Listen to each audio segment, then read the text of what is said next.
G'day viewers, I am doing a bit of an experiment here. I don't know if you've heard of these things, miracle fruit. They're sold as little pills called fruities. Supposed to make sour things sweet, bland things really sweet. And they always talk about what fruit and vegetables and whatnot to try it with. And well, I was thinking of trying something a little different, something that I don't normally drink. And I've got my skull shot glass, and I'm doing a live chat as I record this. I'll say hello to Shadow Zima as I do this. What I'm going to try, and this is going to be very interactive, I'm going to try various beverages that are in my house and see how they taste, because that's something I would not normally drink this straight. I would not at all. Yes, so let us try, and we'll go for a little bit straight in a look it off the edge of the bottle and see what it tastes like. This is spiced rum, by the way, and after I test this I'm going to do some research for a TFU Friday video, and that's another sort of live thing I don't normally share, how I come up with stuff. And Sam's come on and given me some bacon, and I don't really know what that means, but it's bacon, so it must be okay. So let me try this.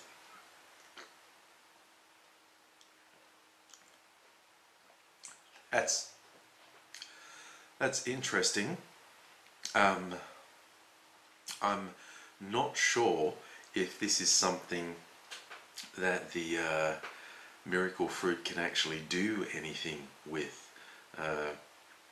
My goodness, no wonder they give this stuff to you cold. It's very warm going down.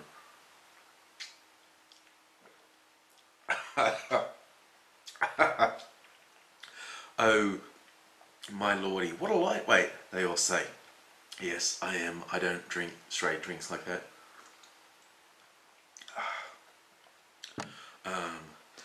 I might maybe do shots in a pub with friends, but you don't taste that, you just knock it back. And also, I'm coming down with a cold, so I'm going to have to do this gross thing where I blow my nose occasionally because my nose will start to run. I'm coming down with a cold. I'm going to try and kill it with alcohol. That's the sort of thing I do.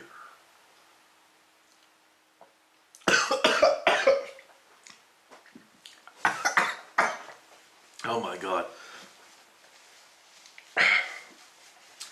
Shadow Zima is drinking tea with rum flavouring. Well, there's rum flavouring and then there's rum. And you can tell I swallowed that wrong. I'm not really a rum drinker. And ooh, I'm now featured and a bunch of people are going to come in. Samantha likes my YouTube channel. Thank you very much, Samantha. That's extremely kind of you. You may get to see a bit of that. Ooh, I've got another minute. This whole bloody put me on stage like a dancing monkey thing. That's okay. I'm fine with being a dancing monkey. Psst, I dance like a monkey all the time. So I'm going to try and finish this spiced rum now. Natalia, hello. Natalia's come on to check out what I'm doing. This is a grand experiment, Natalia. I haven't been doing live streams lately. Everyone's gone to bed in my house, so I'm going to have to be relatively quiet. But I had a few ideas of a few different things. The snipers around here. Shadow Zima has problems with snipers. Where are you that you have problem with snipers? Or is that a figure of speech? I don't know.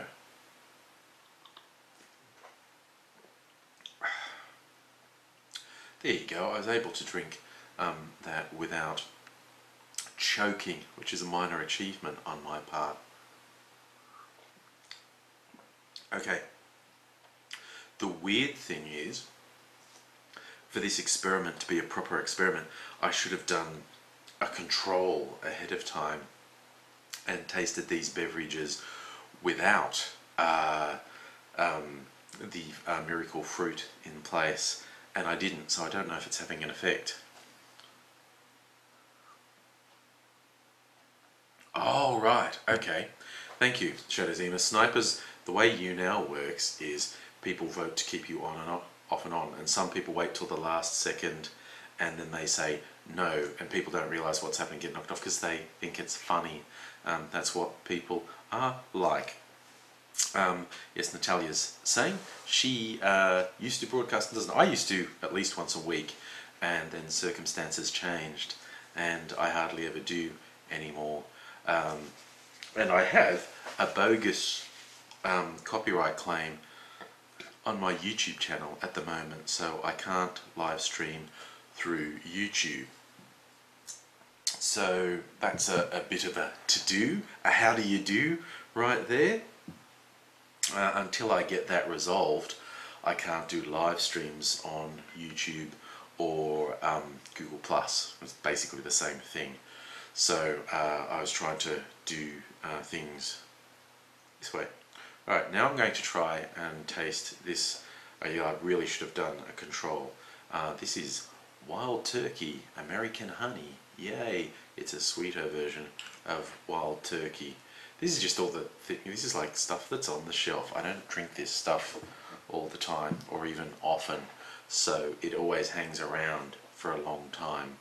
Don't drink lots of alcohol, kids. It's not big or clever. It's okay from time. Oh god, my runny nose. This is like gonna be a disgusting video, disgusting live stream. But we'll work on that. Yes, if drinking these straight continues to be a problem for me, I'm probably going to make a mixer drink and see what that tastes like. But I'll take it one step at a time. This stuff is a lot less extreme than the spiced rum anyway. It's a sweetened Jack Daniels. Is it Jack Daniels? I've already forgot what I'm drinking. Wild Turkey. Yeah. Bourbon whiskey. There you go. So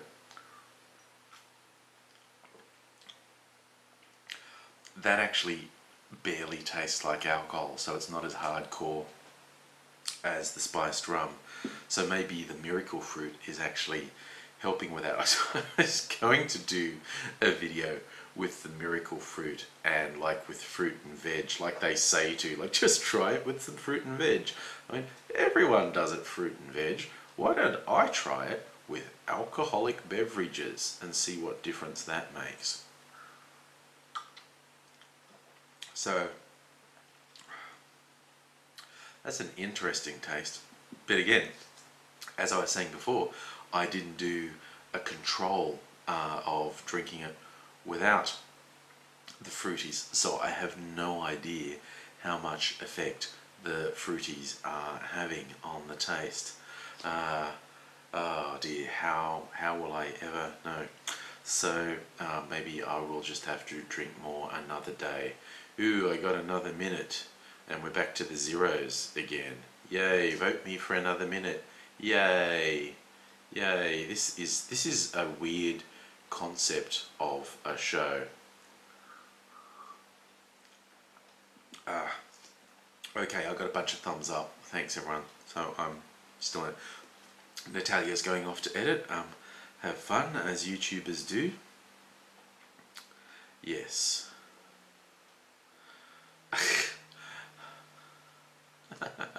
Yeah, everyone gave me a thumbs up. Sam, there is, like I said, I'm absolutely serious about you don't need to drink. It's not a necessary thing. And apparently I should be checking my Facebook messages. What does it say? It's no, that doesn't work. Oh man. I don't know. Okay. Chopper is suggesting I join his hangout, which would be fun. I'd tell everyone to go over there.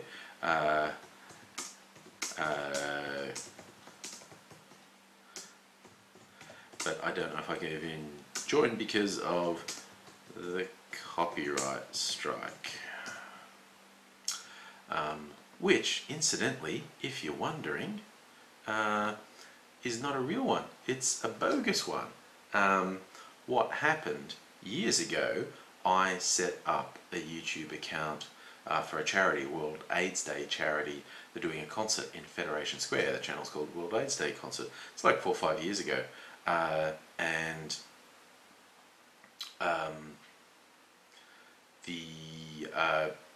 one of the artists who performed on the day, out of the blue, these 4 or 5 years later, has sent a copyright claim against the account. It's not my account. I have no idea what goes on the account. I don't get messages about the account. And then out of the blue, they said there's a strike against the Angry Aussie account because of this World AIDS Day concert account. Let's go. It's not my account. Maybe it had my email address on it back in the day, but it isn't my account. I can't. You've gone ahead and said because this account, World AIDS Day concert, has a copyright strike. Angry Aussie had a copyright strike, and it doesn't make any sense. And I haven't got anywhere with trying to resolve it yet, and hopefully it will. But that's really quite frustrating. So hopefully I will get a resolution for that sometime soon. Well, the American honey is certainly a lot easier to drink than the spiced rum, put it that way. And I have no idea how much the Fruities is helping or otherwise with that.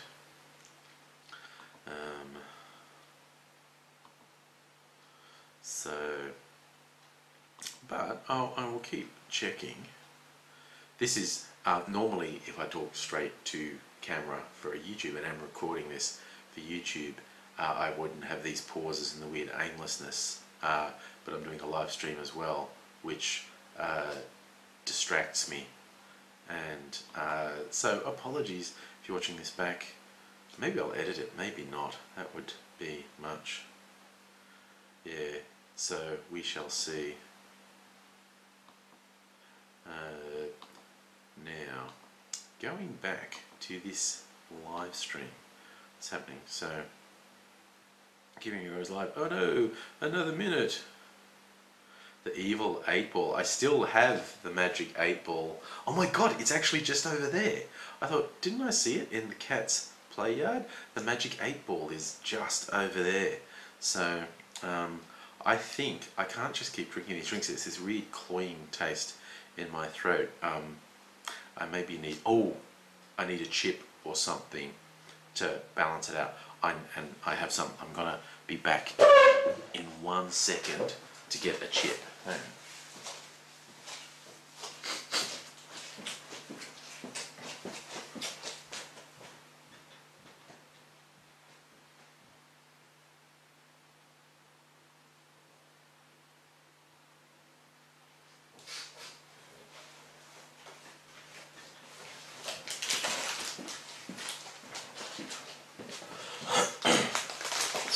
Okay, I came back. I told you I wouldn't be long. Okay, so I think I need to try the chip to get a different taste on my tongue, essentially.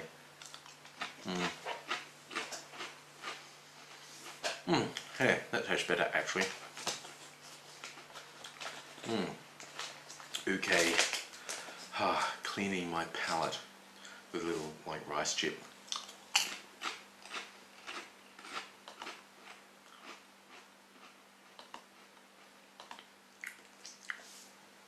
When you video things as a job, if you ever do that, one of the things you ought to be told is don't record people eating because it's gross. So my apologies for eating in front of you, because I know it's gross. I'm wondering, like, I'm saying I'm doing this for science on these tastes. Would science tell me whether the concept of trying to drown a cold in alcohol is a good or bad idea? I don't know. I really don't know. what science would say to that. This is now good old Jägermeister. I didn't even realise what I was pouring, but I've poured myself a Jägermeister. Jeffrey says it does work. What is it, Jeffrey? What is it? I'm not sure what you're referring to. The it is a bit too abstract for me. I apologise.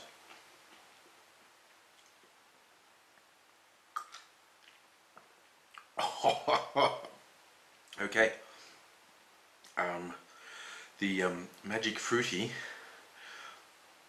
does not make it any easier to just sip Jägermeister. I will tell you that for free. I think I may well stop. I may well stop drinking shots and mix myself a drink. Jeffrey tells me that yeah, the drinking grog to kill a cold or flu works. I'm certainly willing to try. This cold is just starting to take a hold of me. I may have picked it up in Sydney when I was in Sydney, which I could have introduced a new strain to Melbourne. No one will have resistance to it. And I was around at shopping malls today, being a good disease vector, spreading it to everyone. So if everyone in Melbourne starts getting sick in the next week or two, it could well be my fault. So that's an interesting thing to consider. Well,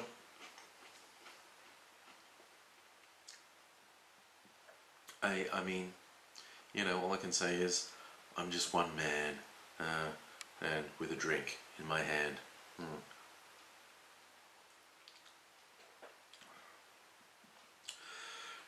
Shadow Zima has wise words that if an illness is not cured by liquor or sauna, it's probably deadly. Hey, look, speaking of people who deal with deadly illness, I was hanging out with AIDSy today. If anyone actually doesn't know, you should always go and check out his Code Grey story on YouTube, where he dealt with a flesh-eating virus called necrotizing fasciitis, more specifically Fournier's gangrene on his scrotum, which usually has a 95+% fatality rate, and he survived it, not without health repercussions, by the way.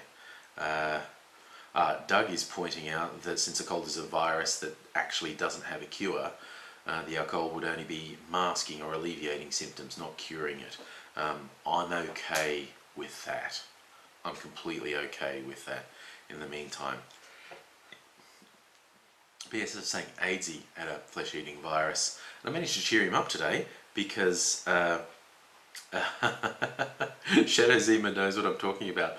The thing we always say about Fournier's gangrene, don't do an image search on it because the images are really graphic. And you tell people that, and they immediately rush off and go, Fournier's gangrene, Google image search. My eyes, my eyes. It's really, really quite disturbing. But I cheered AIDSy up today because I'd seen a story in the news about a British guy who got a flesh-eating virus, and actually, again, they're saying he only had a probable like 3% survival rate. He survived, but came off way worse than AIDSy. They actually cut off both legs and one arm, and the other arm's damaged and scarred, so he's a triple amputee, and the flesh-eating stuff sort of ate away his lips, so his mouth's always open, basically. And so I said, hey, cheer up, AIDSy. You thought you got screwed around by nature and illness. You're actually better off than this guy. And AIDSy's thinking of writing this guy a letter saying, thanks for cheering me up. I thought my life was shit, yours is worse. Yay. So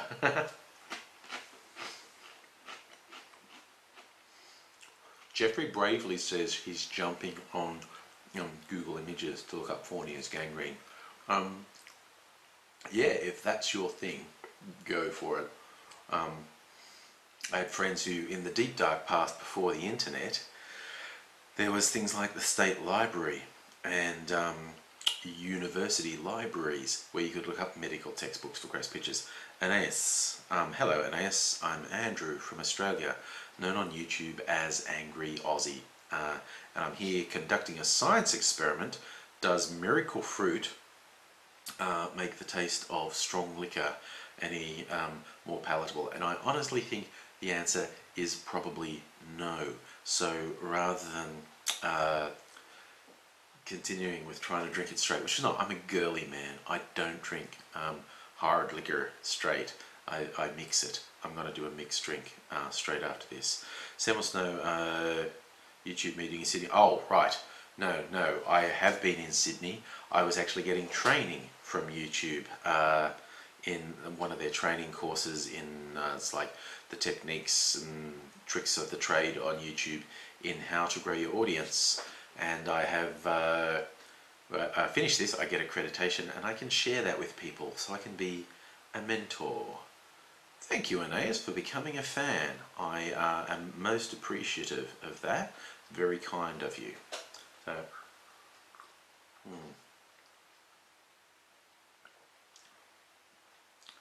I do not usually sip Jägermeister. If I'm drinking this, I will just knock it back. So, yay. Jeffrey's telling me orange juice. I have been knocking back vitamin C like nobody's business. And I don't know, I steer clear of energy drinks. But my partner, she does make me this really nice drink when I get a cold. It's like a brewed warm drink of fresh lemon juice and honey and a few other tastier sides, and it's very therapeutic and soothing. I don't think it's it doesn't cure the cold, but it alleviates it and makes me feel better. So that's one thing I've got to look forward to. If I do get sicker, Mrs. Angry will make me her yummy beverage that always makes me feel better. Oh, so yeah, the selected invite, yes. In fact, for this training, there was me and some New Zealand YouTubers who were invited to be part of it. And we were the first individuals YouTube invited to be part of this training. Normally it's done for companies, but because I kind of coordinate the Melbourne YouTube community, and these New Zealanders do similar coordination job in New Zealand, we're going to be certified community organisers for the first ones, which is pretty cool actually, yeah. And Heine has joined. Hey, how you doing, Jim? So yeah, it is actually pretty cool and exciting, and sometime very soon I'll be organising a meetup for YouTubers here in Melbourne who want to know about the training, and I'll show them the training material and talk through, like, this is the training gear for YouTube, learning out how to use the system better. So okay, I actually think the Miracle Fruities probably are taking the edge off the alcohol, but really not enough for my liking. So I am going to mix a drink. And then I want to talk to you about news of the day. I'm going to start looking up news stories, come up with ideas for TFU Friday, and you can see my thought process happen as I do it. Oh my god, this is gross. I've got to blow my nose again. I'm so sorry, it's such a gross thing to do in front of you on camera, but I have to.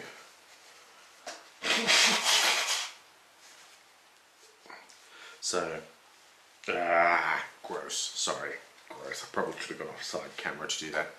It's gross and disgusting, I'm sorry. Alright, so, hold the fort, and I'm really quickly going to get a big glass and tip some water in it, not some water, some ice. I'm going to put some ice in it and mix up a drink and continue apace. So, I don't even have anything funny here to sit in front of the camera while I'm gone, so you can just look at the plants on the shelf behind me, and I'll be back really quickly on a rush. So, back on deck. Shall we keep Angry Aussie live? I don't know. I don't know. Do I deserve it? Do I? Alright, so, some base up, and we will mix a... Jeffrey, the short answer is yes. Jeffrey has asked me. I'm going to try and do a big YouTube gathering with big name YouTubers at it. The short answer is yes. The slightly longer answer is conversations are happening, right about now with people. This vodka. I'll put a little bit of vodka in the drink. Using my skull shot glass to measure shot sizes, which is very unscientific.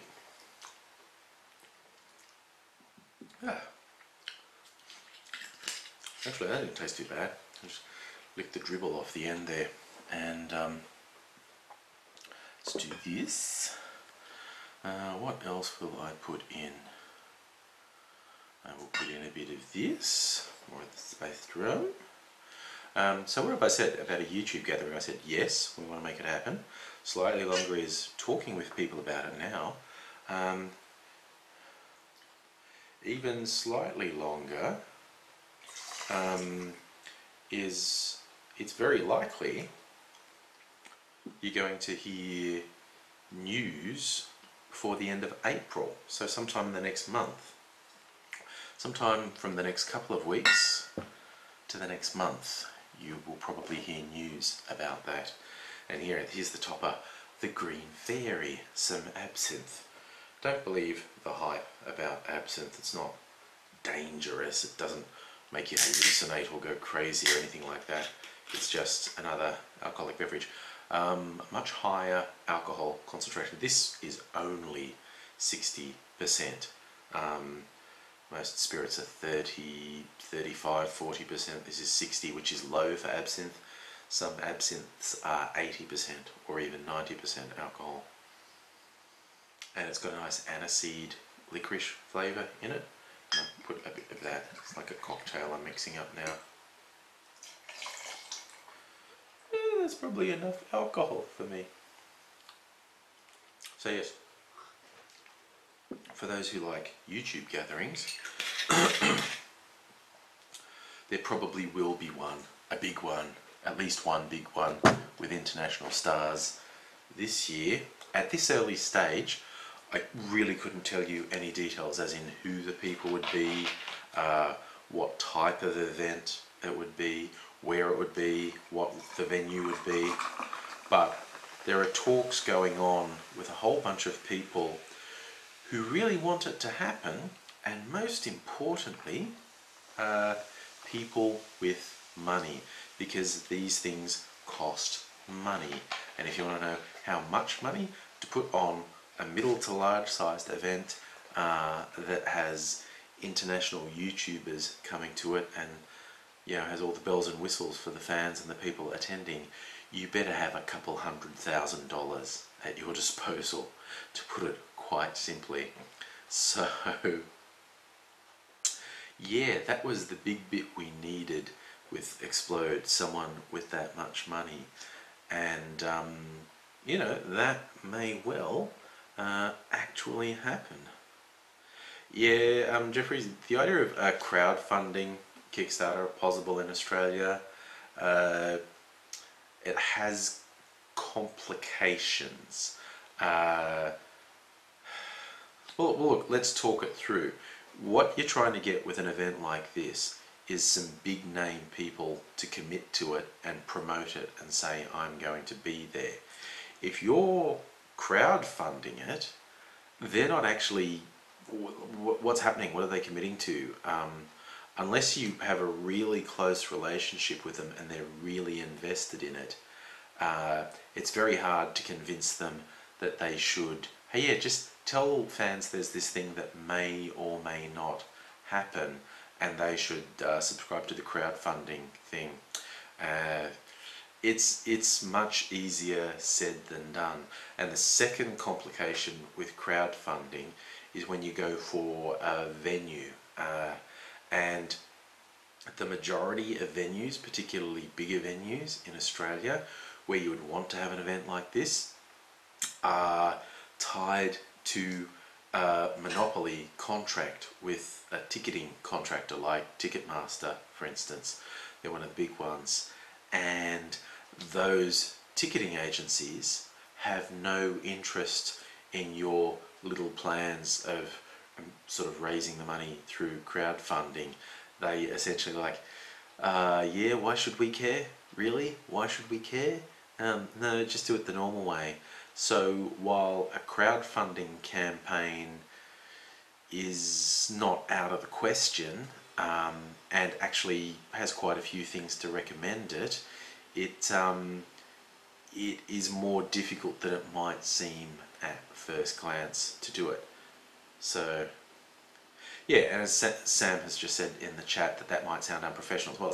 It is. When it's an indefinite thing, it's like, really, for a crowdfunding thing to work, everyone involved in it has to be in the inner circle. And when you invite guests to a YouTube event, you know, they're in it and they're invested in it, but it's not really, they're not really inside it, that you're inviting them in. So yeah, I just thought of something. I've got a bag here with donuts in it, and I don't know if I'm still getting any effect from the miracle fruit. And to see what a donut tastes like after having eaten the miracle fruit. Tastes like a donut, doesn't really taste any different. I'm going to try the miracle fruit with like fruit and vegetable. See what's like.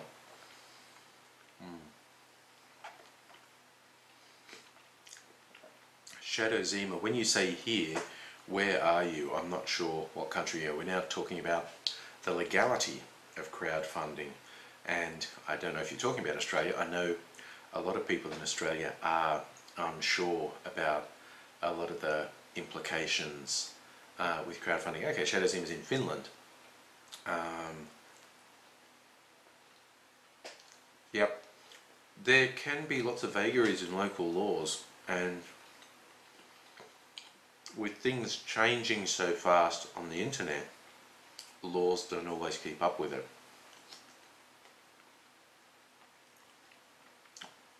Okay, the donut tastes okay. I don't think the miracle fruits made much of a change to it. Okay.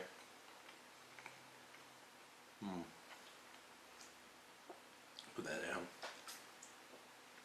Okay. I think what I will do next is have a drink. Man, that's an interesting flavour. Little beverage I've made for myself. Yeah, you hit that moment when you've made yourself a drink, and it's that sort of critical point, like, I'm not sure if I made the best possible choice with that right there. Yeah, well, okay, Shadow Zima raised the question in Finland. There's a question about donations and whether it's legal or not. I think that's also a common misunderstanding of crowdfunding. If you do it right, you aren't asking for donations. You are actually selling something, a service or a product. What's on my t-shirt? I'm going to show my t-shirt. It's a T-Fury shirt inspired by Stargate. It's like a Stargate cross-stitch that says there's no place like home, and it's pointing to the home chevron on the Stargate. So it's Stargate. Oh yes, actually, Shadow Zima raises a good point.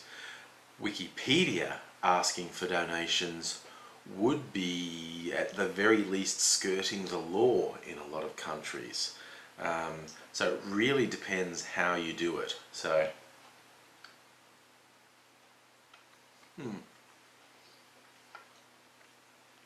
why am I eating? I said how bad eating was on camera. I have to apologise again for being gross and eating.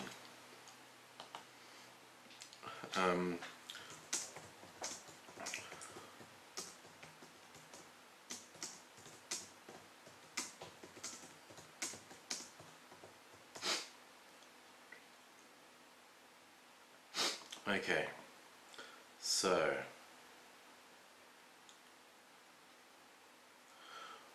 Alright, so now I think I might start looking for stuff about what to do for TFU Friday. Dodgy news story. Okay, now I should look at things I have actually posted this week. What's going on here?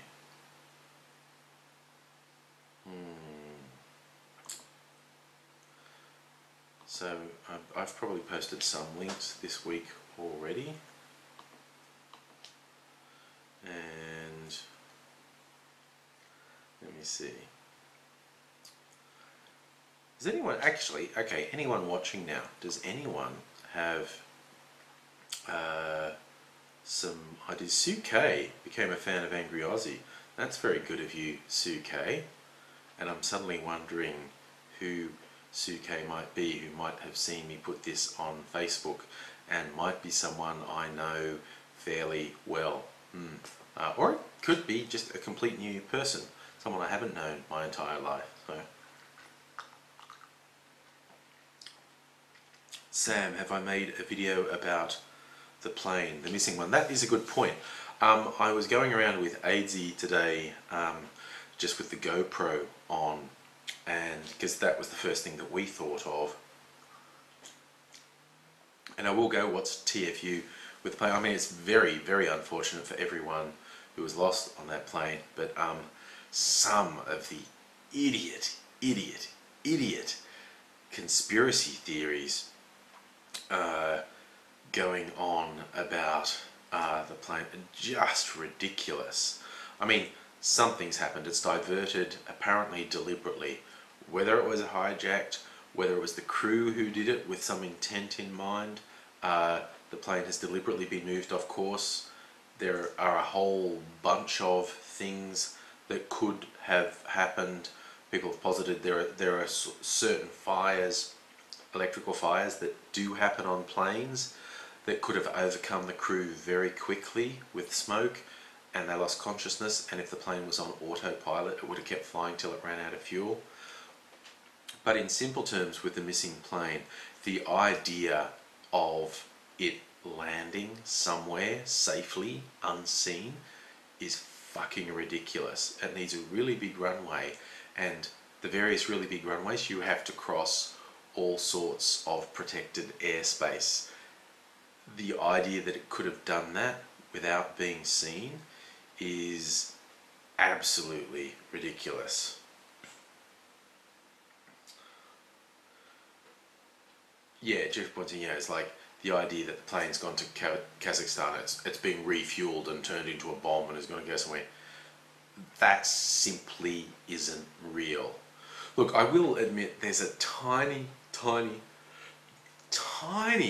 possibility that the plane could have successfully been hijacked and flown and landed somewhere. It's not absolutely impossible. It's the possibility of it is infinitesimally small, absolutely infinitesimally small. Rihanna post, I did see that one from the pilot, which I like because it was very simple, but I have seen another bit posted in response to that that said that certain things the pilot asserted in that article are factually wrong. Now, I don't actually know.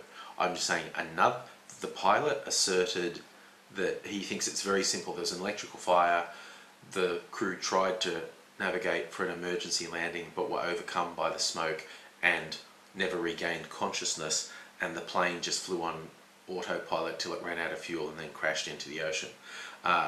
Now, someone has responded to that. Again, not a lunatic conspiracy theorist, a very calm, measured person said, no, there are actual records of the plane changing course multiple times. It didn't change just once.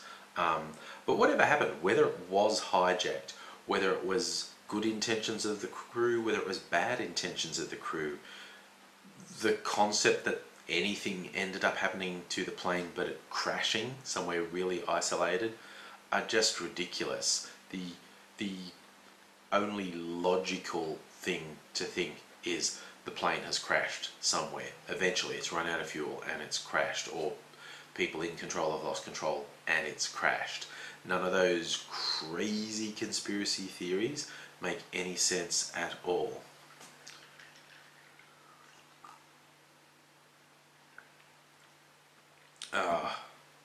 Oh yes, I did hear that the Australian search may have turned something up. I don't know where that's going. I am literally not following this story because people are obsessing about it and it's stupid. It's an awful tragedy for the people involved, but it purely and simply, I think it's kind of sick to obsess about it non-stop, so I don't follow the story as such. So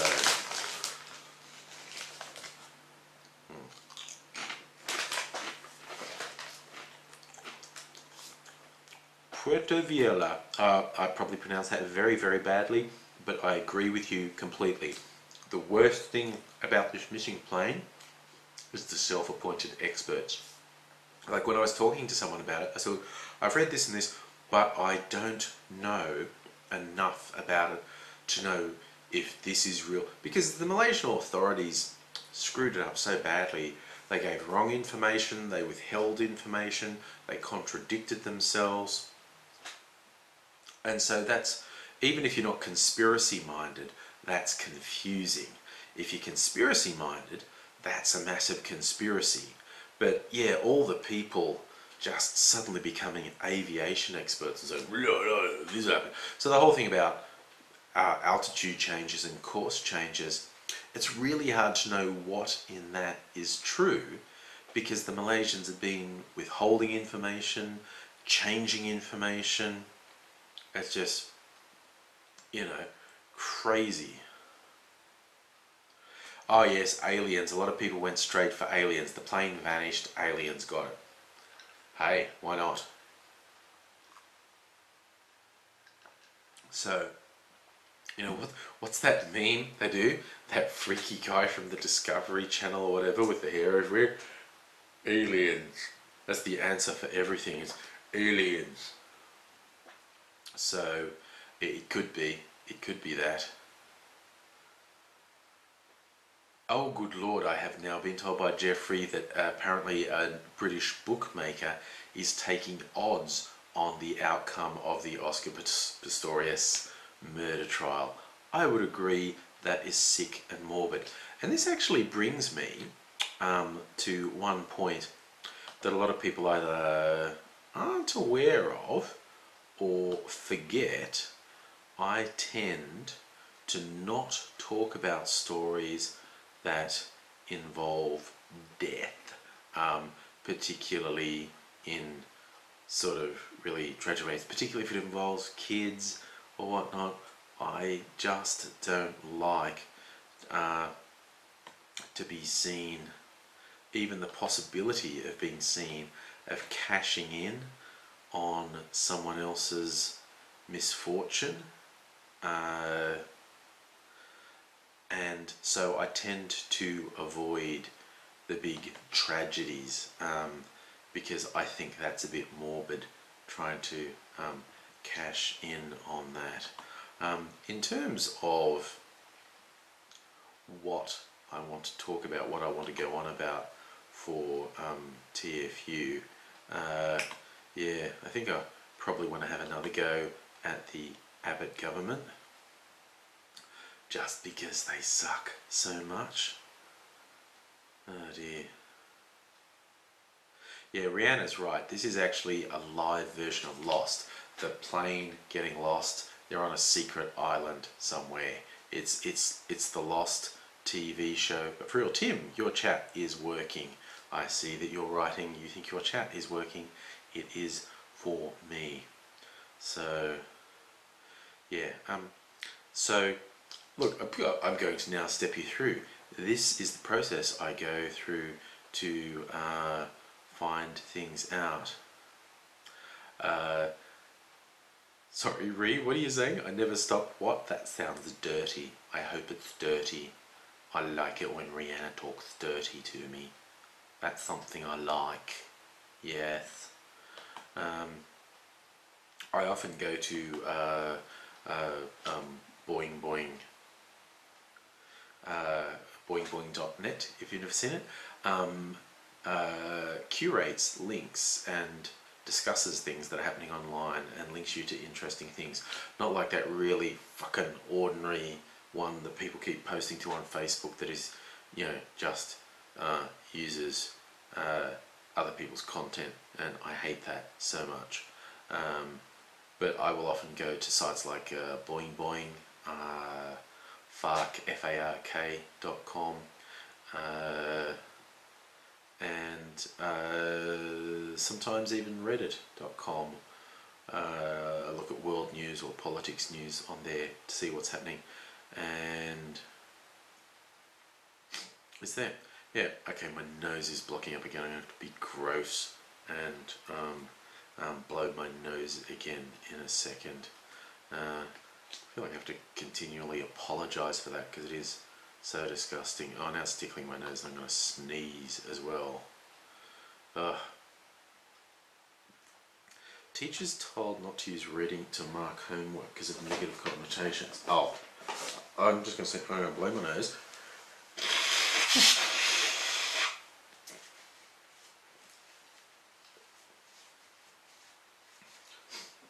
I'm going to let you in on a shocking truth about news stories that want to tell you about political correctness gone mad, particularly Murdoch media like The Mirror in the UK, which is what I'm being linked to. The Mirror is not even the worst, it's things like the Daily Mail or whatever. When these tabloid and conservative papers push a particular political point, oh man, I lost my internet connection.